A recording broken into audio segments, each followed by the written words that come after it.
Hi guys, welcome to our new class. In today's session, we're going to discuss about bank. What is a bank and who is the head of banks in India and what are the functions of bank and how bank is divided. How banks are classified, on what basis banks are classified, and what are the major functions of different kinds of banks.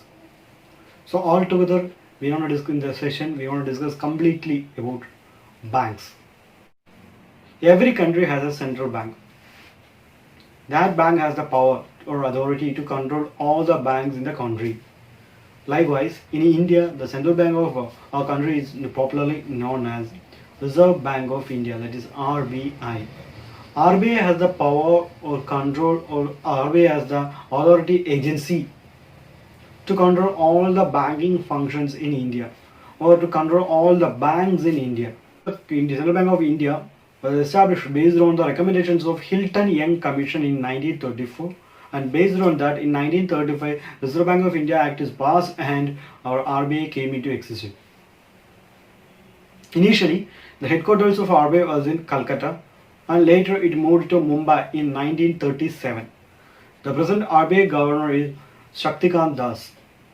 Initially, RBI was established with a paid up capital of 5 crore rupees. And one more important thing is that initially, at the time of establishment, it was completely privately owned institute.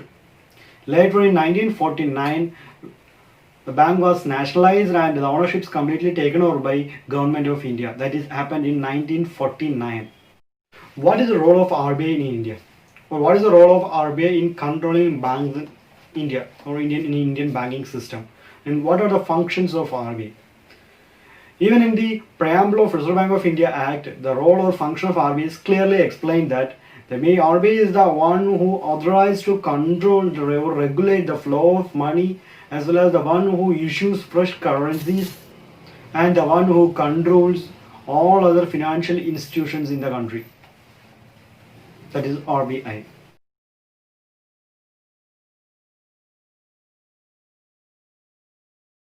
So the functions of RBI. RBI does several functions. One of the major or very important functions is known as issuer of currency.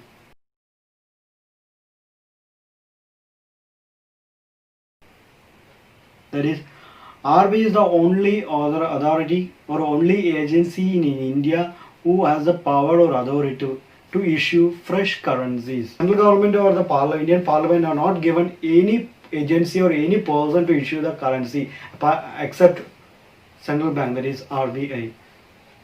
So RBI issues currency at different time periods based on the requirement. Sometimes it may issue during the last decade we issued fresh currency of 2,500 by way of demonetization. Apart from that, RBI regularly issues currencies for the purpose of taking back or replacing the old damaged currencies in the country. And another important or major important function of RBI is banker to the government. That is, RBI does all the financial transactions on behalf of central government of the country. For all the government related transactions, RBI will do for that. For all the financial transactions of the central government with some other countries or with some other financial institutions, whatever it is, if it is related to the financial transactions, RBI will do on behalf of the government. So RBI act as a banker to the government. Apart from this, RBI act as a banker to the government by maintaining the accounts of the government and receiving revenues of the government and makes payments for the government and arrange remittance facilities, issuing treasury bills and representing the government in international financial markets and international financial organizations. RBI act as a friend, philosopher and guide to the government. During different difficult time periods, that is like inflation or deflation, or during this time like this pandemic, corona time period, that is COVID-19 time period, this lockdown and all those time periods, RBI will help or guide the government for all the financial related things. will assist or will advise the government on monetary matters. To accept that advice or not will be the final decision of the government, but still RBI will do their part. They will assist the government, they will advise the government, or they will guide the government for all the monetary related things. That is one of the major functions of Reserve Bank of India. And RBI is popularly known as Bankers Bank. That is, for all the banks or all the financial institutions who registered, who works in India, will becomes under the control of RBI. So RBI acts as a bankers to all other banks in the country. That is, for all other banks, if they require any financial assistance, like how customers will contact banks for financial assistance, like that banks will contact RBI for financial assistance in the name of repo. And likewise, customers who have a fund for deposit, banks also sometimes deposit money with their bank, that is with RBI, in the name of reverse repo. Another one of the major or most important functions performed by RBI is that formulating monetary policy. As we discussed earlier, we know what is monetary policy. That is the policy formulated by RBI to control the flow of money in India or in Indian economy. Only two agencies have the authority to control flow of money in India. That is central government, and another one is central bank of the country. Central bank controls the financial flow. That central bank controls money flow by way of budgeting, and RBI controls the flow of money by way of formulating monetary policy.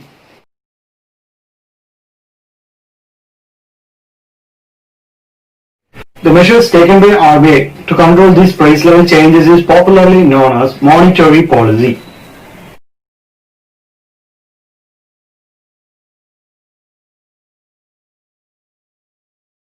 Under open market operations, RBI will buy and sell debentures of Government of India through treasuries and banks.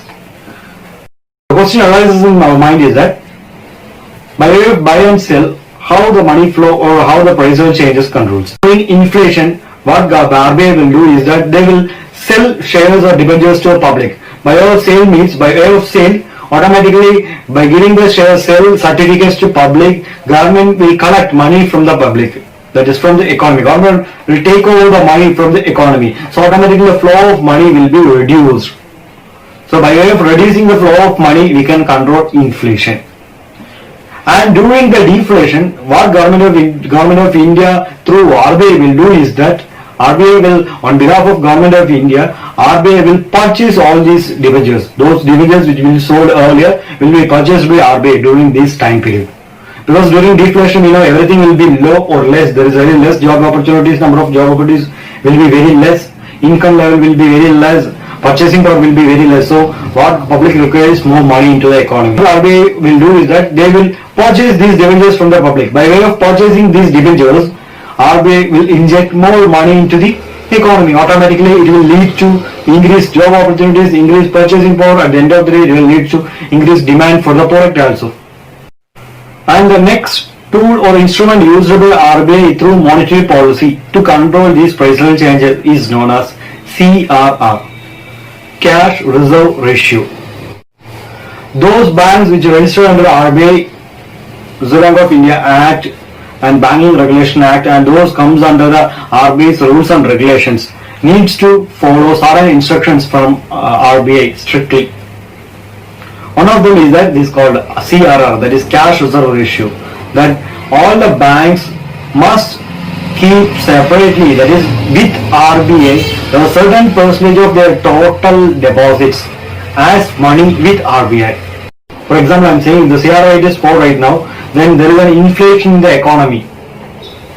So what we need to remove money flow, reduce the money flow from the economy. We need to reduce the money flow from the economy. So automatically RBI what will do is that they will increase the CRR. By way of increasing CRR, total deposits available for total money available for the banks to distribute to the public will reduce. So that automatically reflect in the Indian economy. So by way of that, we can reduce the flow of money into the economy. We can reduce the inflation level in the economy. And during the deflation, just opposite of that we will do. That is, RBI will decrease the rate of CRR. So by that way, banks will get more money for public distribution. That is through loans and advances and all. So that way we can inject more money into the economy. Repo is the rate at which banks will get loans and advances from RBI. Whenever banks require money for a short period, short term, banks can get loans from RBI.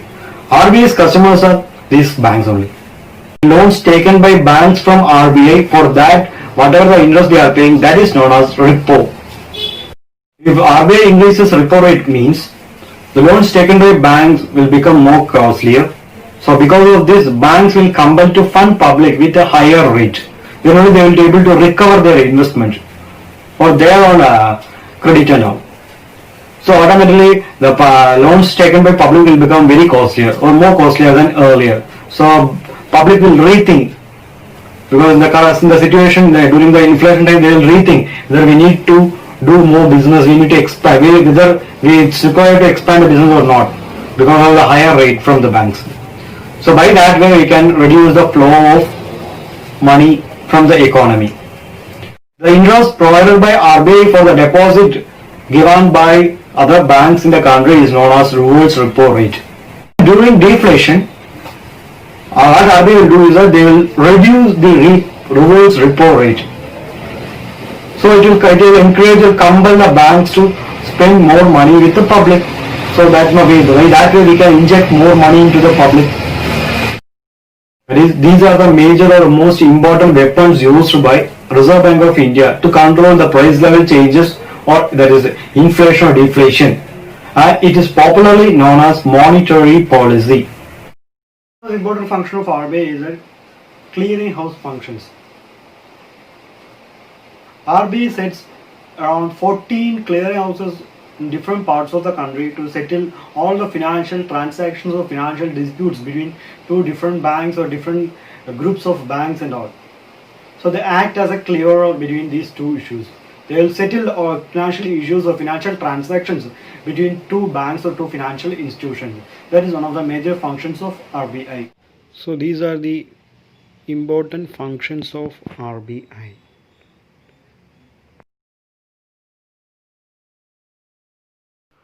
RBI represents India at IMF, and the first governor was Sir O.A. Smith, and its first Indian governor was Mr. C.D. Deshmukh. And RBI is a member bank of the Asian Clearing Union. The Reserve Bank of India has branch offices at most state capitals and a few major cities in India. The bank has two training colleges for its officers. That is one in Reserve Bank Staff College at Chennai, and the other one is College of Agricultural Banking at Pune. There are also 4 zonal training centers at Belapur, Chennai, Kolkata and New Delhi. Nationalization of banks. What are the reason or what is the motive behind the nationalization of banks? So one of the major important reasons for the nationalization is social welfare. That is major motive or main aim of every government is welfare of the society or uplifting weaker section of the society. For that purpose, we require our own banks. Because we can't assure, if there is a private bank in the sector, there means we can't assure that fund will be reached the needy or in correct location in particular region and all. We can't assure. By way of taking off banks, by way of nationalizing banks, we assure that the funds will be reached on target, and the funds will be reached on target and needy. So that is one of the major reasons for the nationalization. So the objectives behind nationalization of banks in India are social welfare, controlling private monopolies, expansion of banking, reducing regional imbalances, priority sector lending, and developing banking habits among the people. So these are the major reasons behind the nationalization of banks in India. Because of all those reasons, in 1969, Government of India nationalized 14 banks with deposits of over 50 crore rupees. And these banks were the Central Bank of India, Bank of Maharashtra, Dena Bank, Punjab National Bank, Syndicate Bank, Canara Bank, Indian Overseas Bank, Indian Bank, Bank of Baroda, Union Bank, Allahabad Bank, United Bank of India, UCO Bank, and Bank of India. Later in 1980s, we again nationalized banks, and this time it includes six more banks that are Punjab and Sindh Bank, Vijaya Bank, Oriental Bank of India, Corporate Bank, Andhra Bank, and New Bank of India. And later in 1991, after the introduction of new economic policy, the structure and entire picture of banking changes. A miracle of changes happens in the year 1991 for banking industry. That is the introduction of new economic policy, that is LPG, liberalization, privatization and globalization. As part of privatization and globalization and liberalization, different firms are started or interested to start banking business. Private entities are welcomed to start banking business in India. That changes the face of Indian banking system, what we are seeing right now.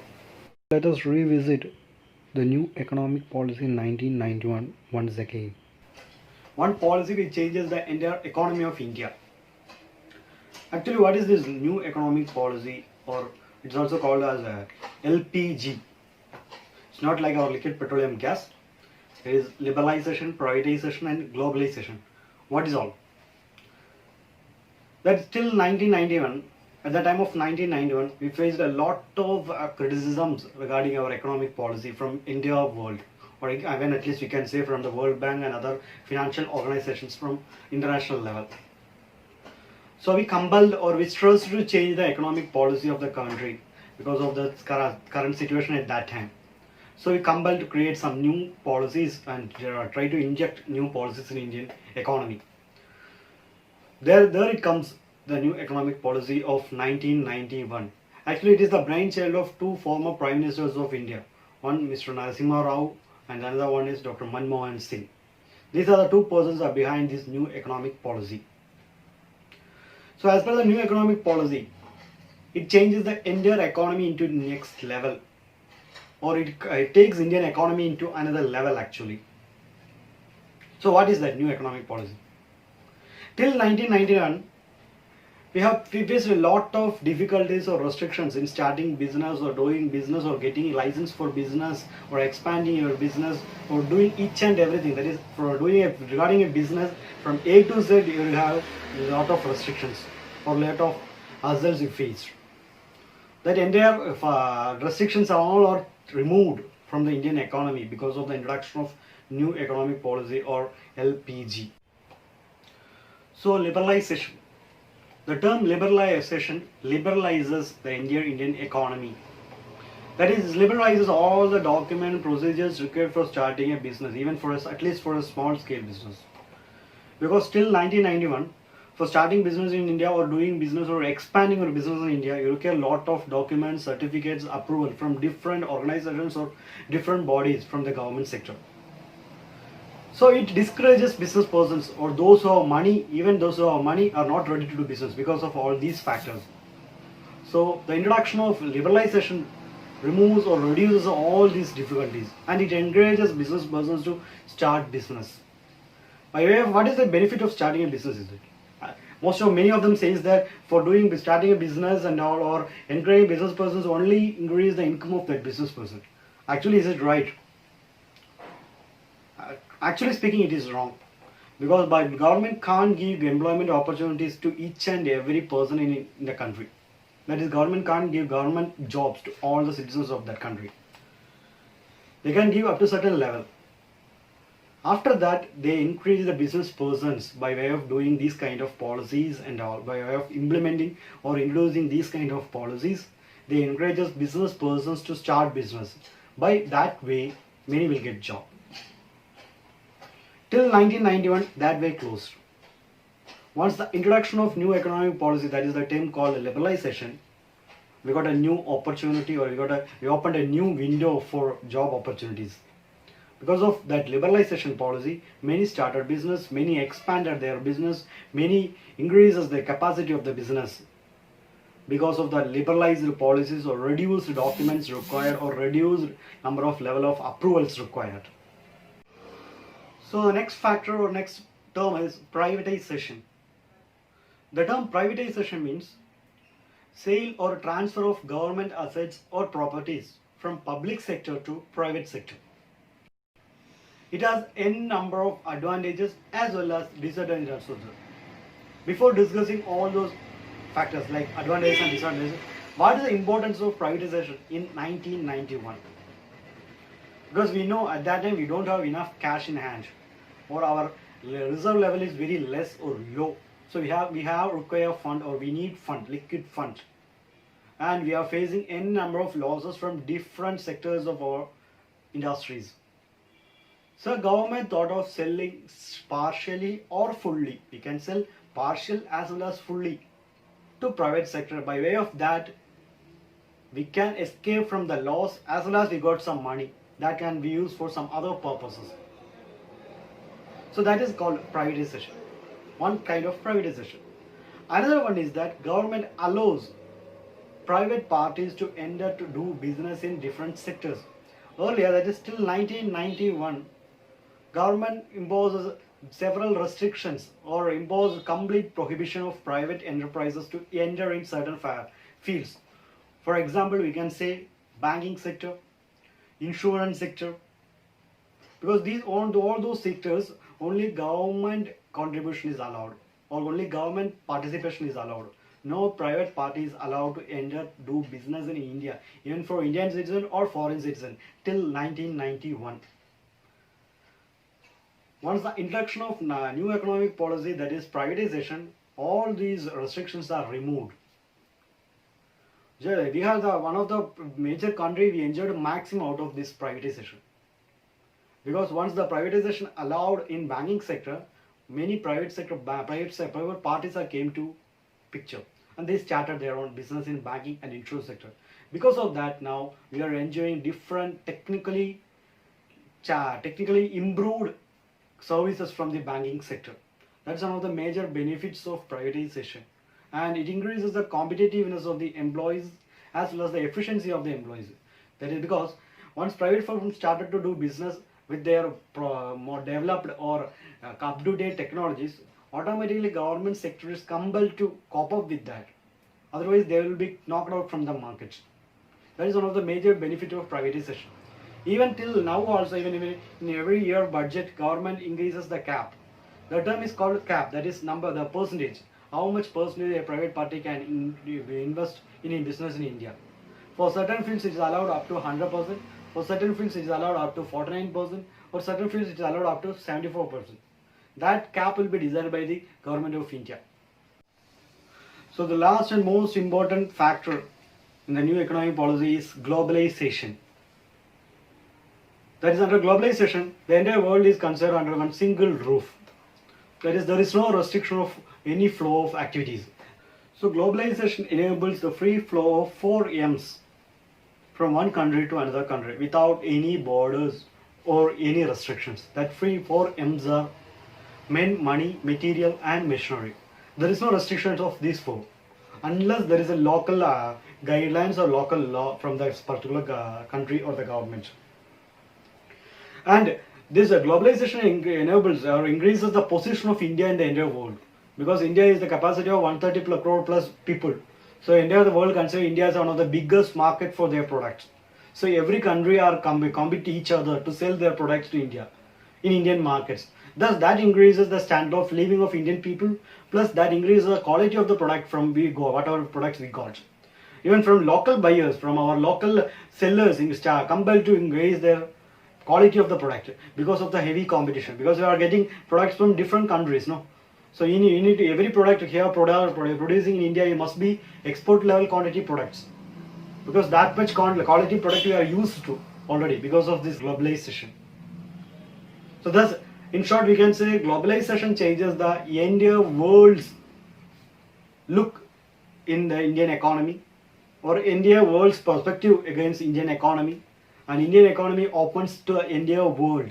Anyone can come and do the business unless there is a rules and regulations. You need to follow that, and the business must be legal. Apart from that, everything is free. There is no high restrictions. There is no red tapeism here in India. All just because of this new economic policy. So we can proudly and classify the Indian economy into two: before the introduction of new economic policy and after the introduction of new economic policy. That much change happens just because of the introduction of new economic policy. Whatever the benefits, whatever the services we are enjoying right now from different sectors of the business world or from different government departments, all just because of the introduction of new economic policy. Now move on to a new topic, that is commercial banks. A bank is a financial institution which accepts deposits and lend money to the public. Such an institution is known as bank. We can't call all the financial institutions as bank. Only those institutions which accept deposit from the public and lend money to the public. Such institutions only known as banks. Commercial bank plays a vital role in the Indian financial system. There are different types of commercial banks are there in the country. That is private commercial banks, public commercial banks, and foreign commercial banks. These are the three different kinds of these different classifications of commercial banks functioning in the country right now. So the functions of commercial bank is broadly classified into primary function and secondary function. Its primary function includes accepting deposits and lending money. First one is accepting deposits. Banks accept deposits on different terms, or depends on the customer's requirements. There are two types of deposits are there. That is demand deposits and time deposits. For example, for demand deposits of a savings bank account, normal savings bank account of a customer is an example for demand deposit. That is, whenever customer demands whatever the money in the account, bank is allowed or bank is compelled to repay that money when customer demands that money. That is known as demand deposits. And another one is time deposits. That is based on the time limit or duration. It starts from a short period to long period are also available. That time period is again further divided into two: short-term deposits and long-term deposits as well. That is depends. Several banks providing from 15 days minimum deposit time period of 15 days to 5 years or 10 years, depends on the rules and regulations of the particular bank. So such deposits are repaid once the time period reaches, or that is once the maturity time is reached.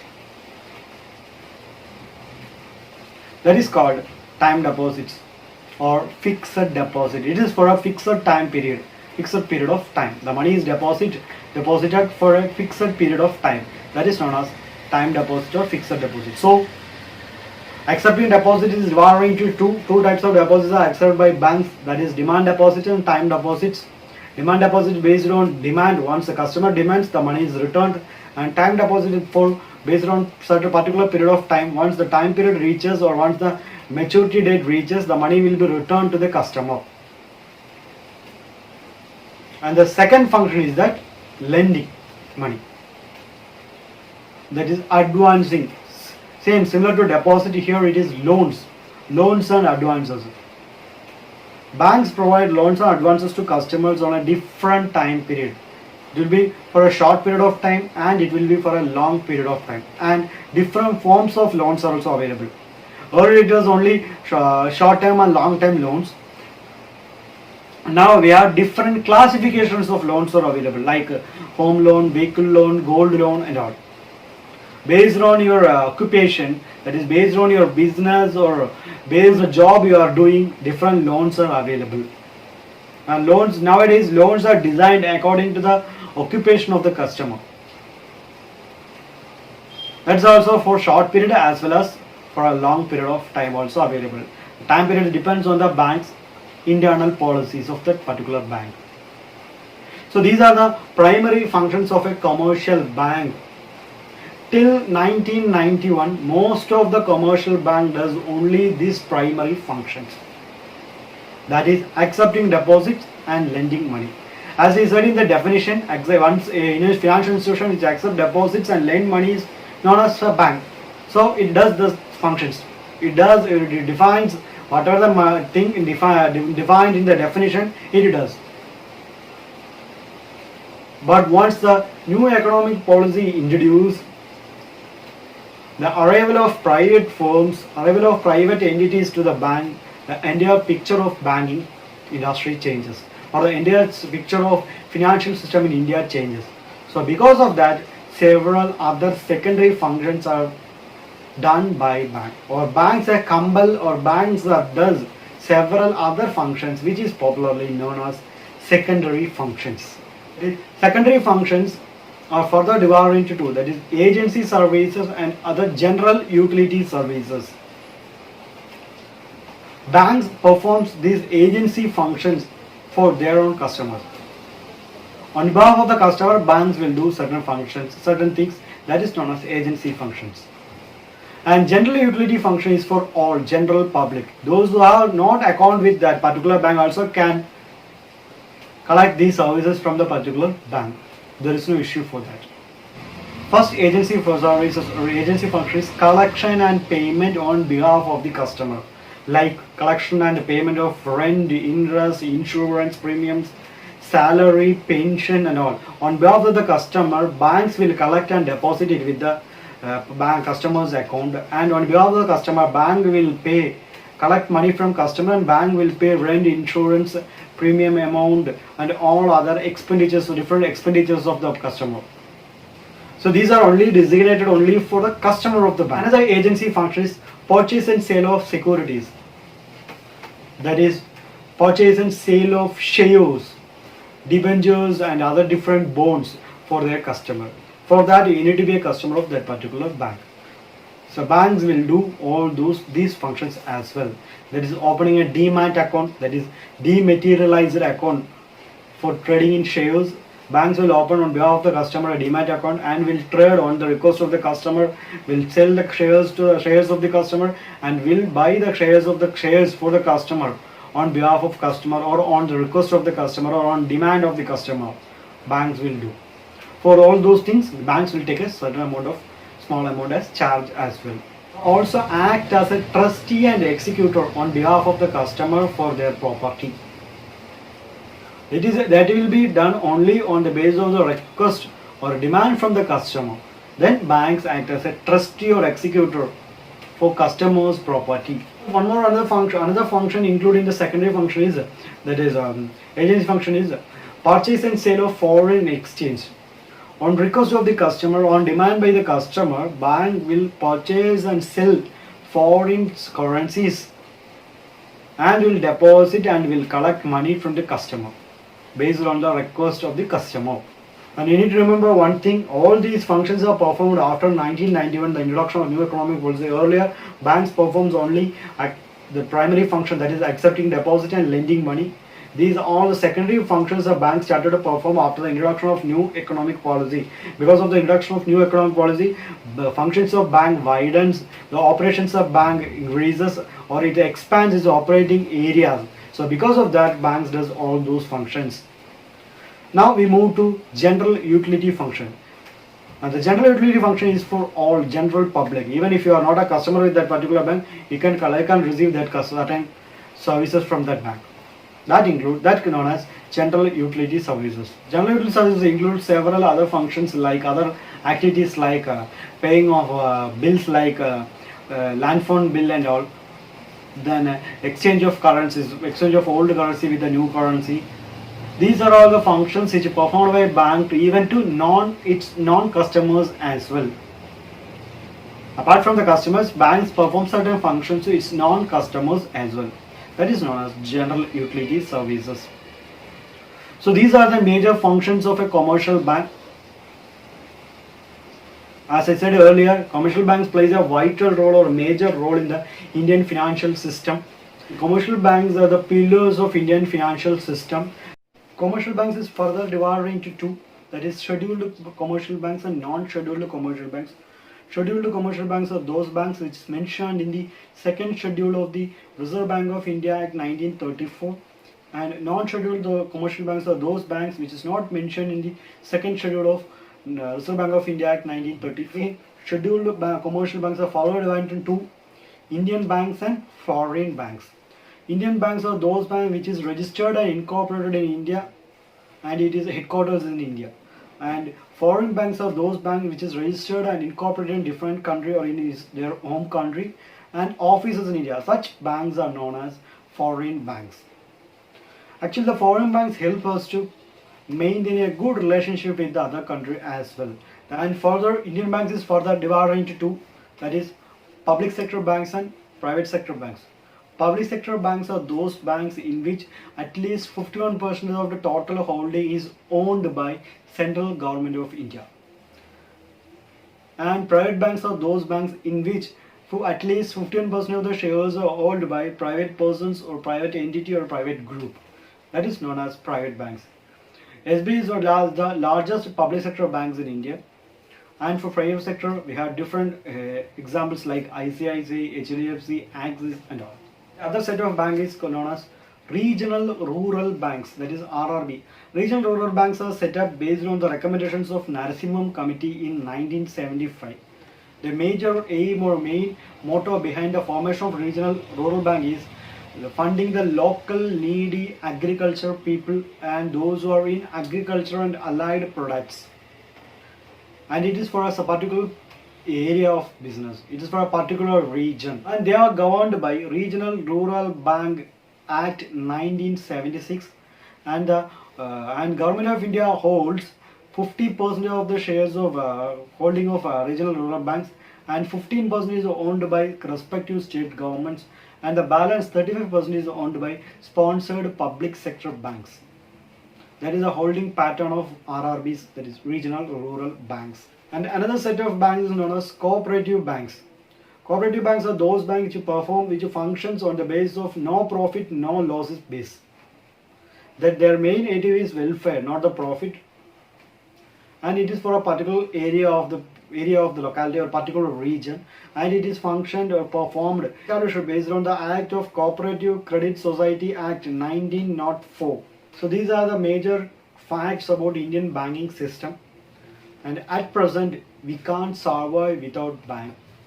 And banks plays a vital role in the establishment or formation or stabilization of Indian economy.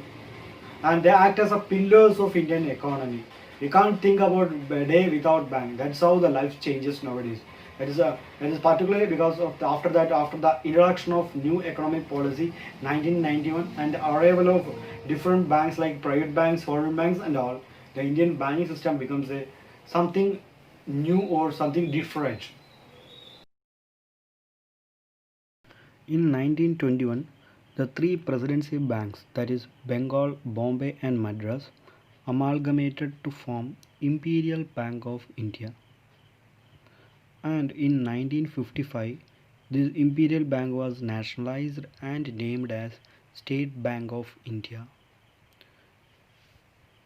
Now, it is the largest commercial banks in India in terms of branches, in terms of deposits and in terms of loans, in terms of market share and all. SBI is ranked 236th in the Fortune Global 500 list of world's biggest corporations of 2019. A nationalized bank, it is the largest in India with a 23% market share by assets and 25% share of the total loans and deposits in the market. In 2017, the five associates banks of S and Bharatiya Mahila Bank have officially merged with the country's largest bank, that is State Bank of India. And with this merger, SBI joins the league of top 50 banks globally in terms of assets. The five associate banks that are joined or merged with SBI are State Bank of Bikaner and Jaipur, State Bank of Hyderabad, State Bank of Mysore, State Bank of Patiala, and the State Bank of Travancore. With this merger, SBI's market share has increased to 23% from 17, with a total business of over 37 lakh crore rupees. The merged entity now has a deposit base of more than rupees 26 lakh crore and advances level of rupees 18.5 lakh crore, accounting for one-fourth of the deposits and loan market in the country. SBI now has 2.7 lakh employees, 50 crore customers, and more than 25,000 branches and 58,000 ATMs. Its total customer base of the SBI now has reached to 37 crore across the country. And post the merger, all the customers of associate banks will now enjoy the benefits of wide array of digital products and services offered by SBI. The merger will help SBI to rationalize its branch network by reallocating some of the branches to maximize reach. This will also help to optimize its operations and improve profitability. It will also bring in substantial cost saving and synergy in treasury operations. Moreover, the combined entity will enhance the productivity, mitigate geographical risks, increases operational efficiency, and drive synergies across multiple dimensions of the SBI. So these are all about Indian banking system. If you have any doubts related to Indian banking system, please mention it in the comment section of the video.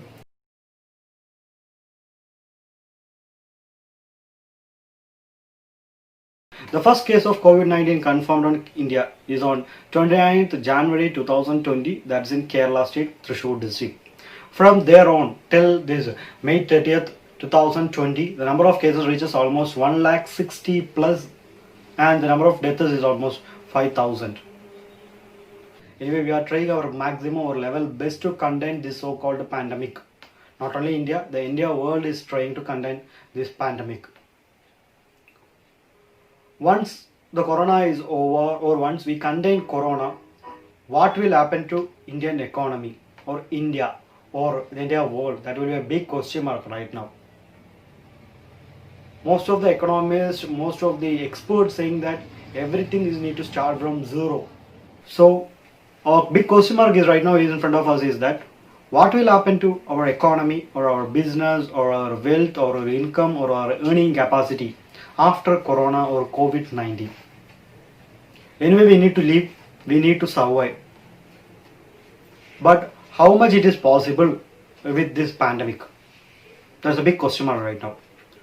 Because once the lockdown period continues, even right now also, many companies started to doing this layoff of employees, even 1/3, 2/3 and all. Many MNCs and many normal local companies as well.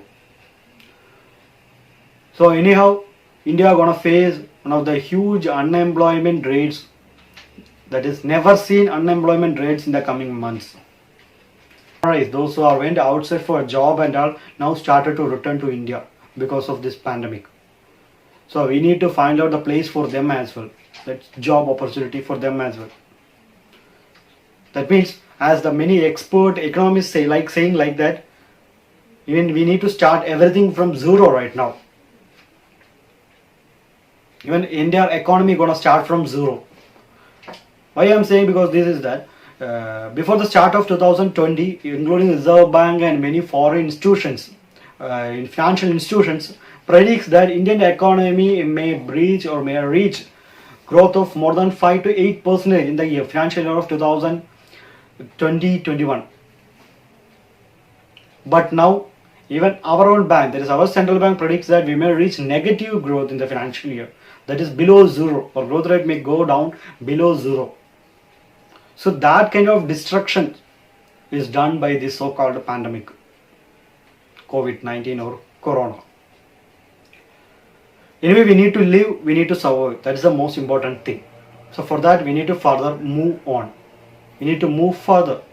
So how can we do, or how it will happen? What we need to do? That will be the biggest challenge in front of us. For that, government, we can't give job opportunities to each and everyone. That is the first and foremost thing everyone need to clear. Whether central government or state government can't able to give each and every citizen of the country or the state to government of a job. That is not practically possible. But we need to find a solution for that. Plus the poverty level. We're already, because last 2 months we are in lockdown. Because of that, many lost job as well. So it automatically leads to poverty. When government of India and different state governments say that their main motto is avoid poverty or eradicate poverty from the economy and from the society. But still we are expecting some numbers we get from because of poverty. So that we need to look after that as well. Plus our education system that entirely shakes right now because of this so-called pandemic. Many states have not even conducted school level examinations, including public exams like SSLC and plus 2 and degree level exams that we need to conduct. Plus the next educational year starts from, most of the states start from June 1st onwards or June 1st week onwards. So anyway, in this, because of this phase or this time period, is not possible to start. So we need to find some other options, like what Kerala and a few other states thinking, like doing online classes. Even for that also, we need to find whether it is feasible or viable, because many students don't have such a digital equipments and all. So we need to find out that also. So we need to find out solution for that also. Plus important area is tourism. India is one of the biggest tourist sector in front of the India world. Now because of this pandemic, that inflow and outflow of people won't happen even for at least for the next few months, we can say.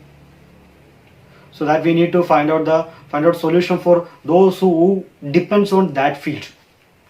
And number of people are there, they are depending only because of this tourism and all. So we need to find out way for them, for their survival. We need to find some solutions, some packages required for them. Other than that, one important sector in India is unorganized sector. Other than whatever we discuss, all comes under unorganized sector. There's a crores of people are working under unorganized sector. We need to find out solution for them. So there will be a huge task in front of all the state as well as central government to move further, so to survive this pandemic and to live further. For a welcome moment, Government of India announces around 20 lakh crore packages to different sectors. That's a good and welcome move, we can say. But furthermore, we require encouragement from the governments to start business as well. Because only once business starts, we get job opportunities. Government can't able to give each and everyone fixed sum of money every month or every week. So once by way of encouraging business persons, we can create new job opportunities. By that way of new job opportunities, many will get income. That will lead to increase their standard of living, increase demand. That increased demand will lead to increase in further production, and further production will lead to expansion of business. All these things will lead to increase in per capita income, and at the end of the day, it will lead to increase in their GDP, gross domestic product, or national income. In short, we require huge force to complete all those tasks. It's not enough from state or central government to complete all those things. We need efforts from all the citizens. 130 crore plus citizens efforts also we require to overcome this pandemic once it's over or once it ends. So that means where it's require efforts from all the people from different sectors, different parts of the country for the survival of the entire country. From business persons, we require further investments. From employees, we require further capacity. They need to improve their capacity, efficiency for increasing productions. From government, we need to proper formula for policies, procedures, formulas for easing the business or helping the business or helping the people. From state, we require from state and central government. and we require financial support from all our financial institutions, including banks and other financial institutions. RBI starts the things formally. That's RBI announces different financial packages to business persons and other sectors of country for expanding their business, for getting money. For that, they are reduced. Recently, in the RBI meeting, RBI Governor Dr. Shaktikant Das announced there is a reduction in the rate of repo and reverse repo. So that will inject some crores of amount into Indian economy. So banks will get much more money than what they get earlier. So that will be that we need to use for the development of our society or development of our community. So automatically that money we need to inject into society, inject into among the people. So it will automatically leads to further production, increase in production, further employment opportunities and all. We need to utilize effectively and efficiently to overcome this so-called pandemic that the India world are facing right now. That India has the capacity, 100% we can proudly say and strongly we can say India has the capacity to overcome this. Only thing is that we need to put our 100% effort for that.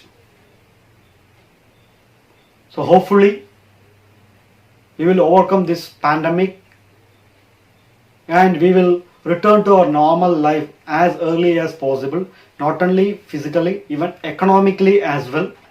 We will return to our normalcy as early as possible.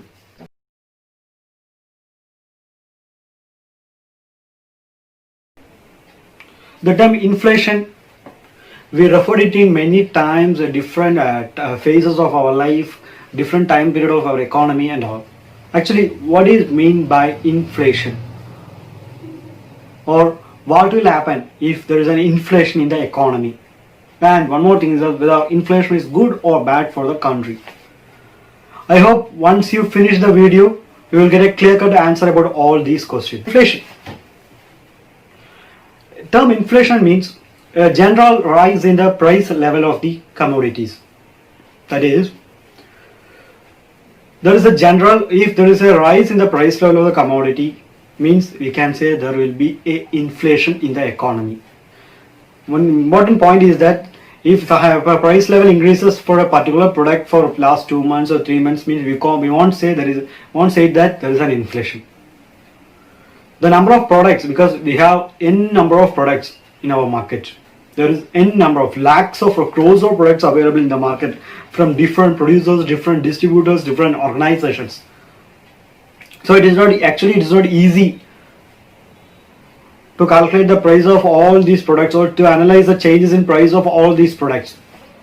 That is, Government of India selects a number of products and keep a separate bucket of products, and changes in the price level of that products will indicate whether there is an inflation or there is a deflation in the economy.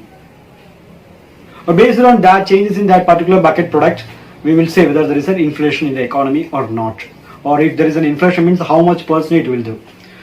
And our economy is a dynamic one. It changes from time to time, minute to minute, hour to hour, day to day.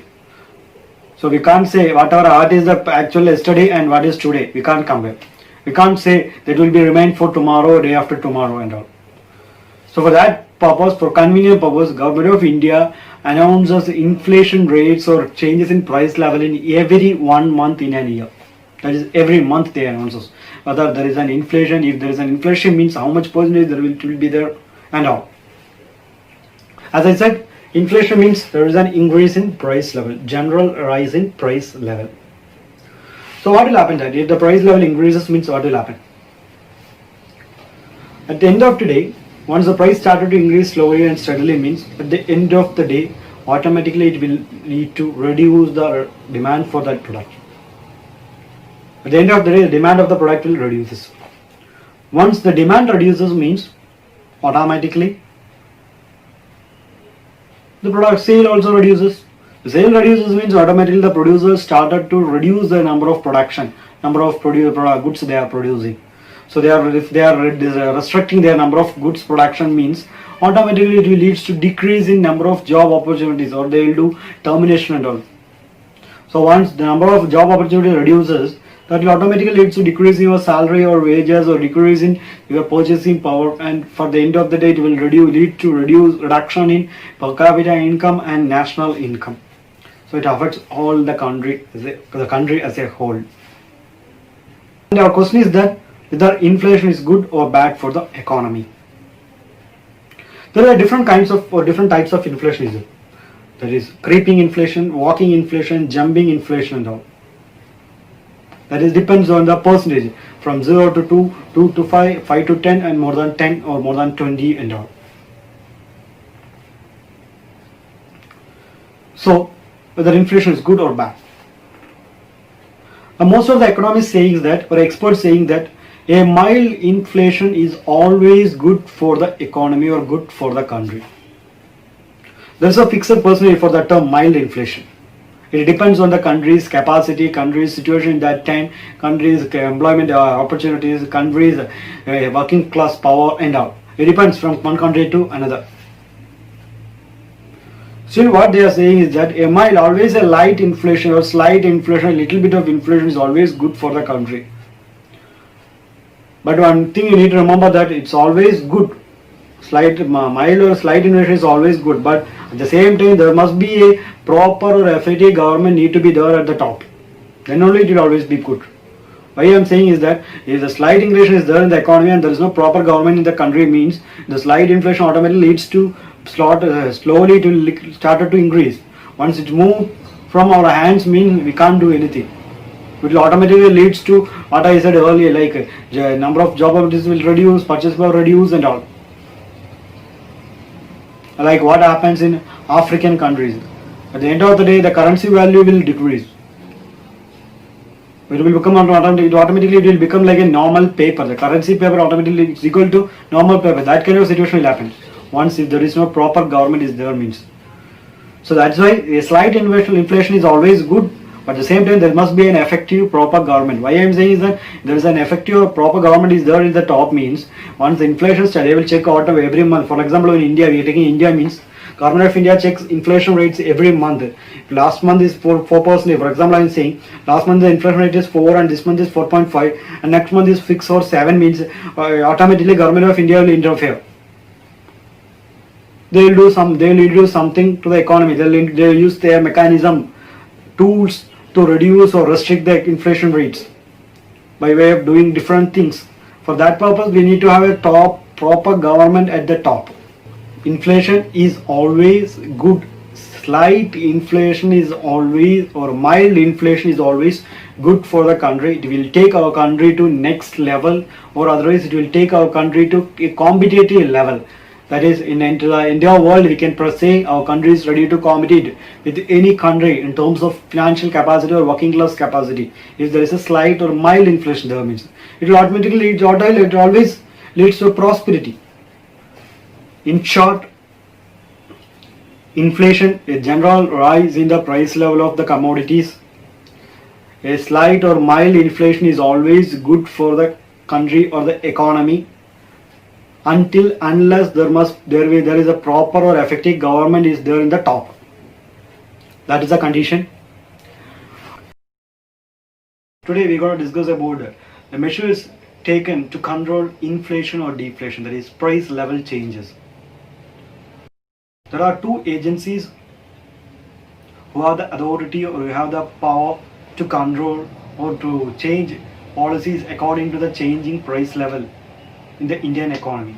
The two agencies are Central Government of the country and Central Bank of the country, that is RBI. These are the two agencies or two powerhouses who are vested with power to control inflation and deflation.